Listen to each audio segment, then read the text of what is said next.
Perkenalkan, saya Intan Katrina B. Erlingga, NIM D1B019035, Program Studi Agribisnis Angkatan 2019.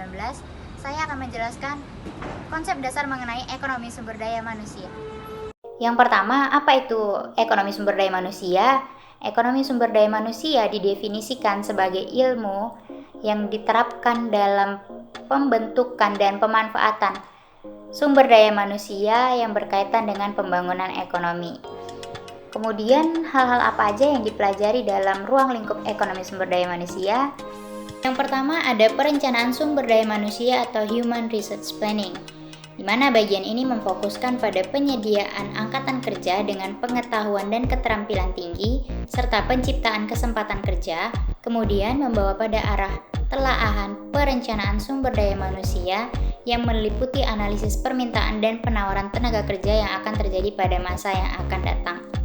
Kedua, ada ekonomi ketenagakerjaan atau labor economic, memperhatikan masalah serikat pekerja, hukum ketenagakerjaan, asuransi sosial, dan manajemen personalia.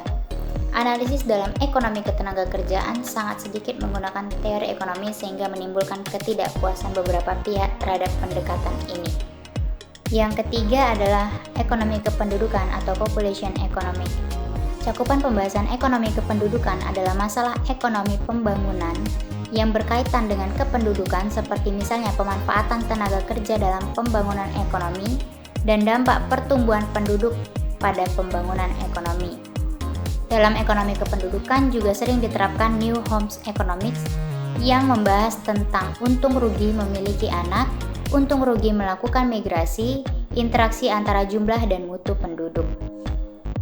Pentingnya modal usaha dalam pembangunan dan pertumbuhan ekonomi pertama kalinya dipelopori oleh Schultz pada tahun 1962 yang menekankan pentingnya investasi di bidang modal manusia.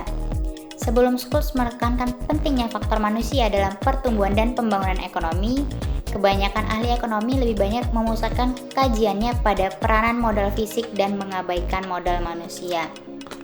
Adapun investasi merupakan salah satu komponen yang paling penting dalam pembangunan ekonomi, karena investasi mempunyai keterkaitan dengan keberlangsungan kegiatan ekonomi di masa yang akan datang. Melalui investasi diharapkan kapasitas produksi dapat ditingkatkan, yang berarti peningkatan output dan peningkatan output akan meningkatkan pendapatan.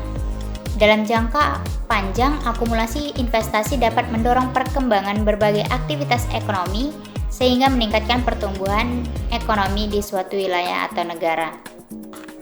Baiklah, sekian pemaparan yang dapat saya sampaikan. Lebih dan kurang saya mohon maaf. Sekian dan terima kasih. Semoga bermanfaat.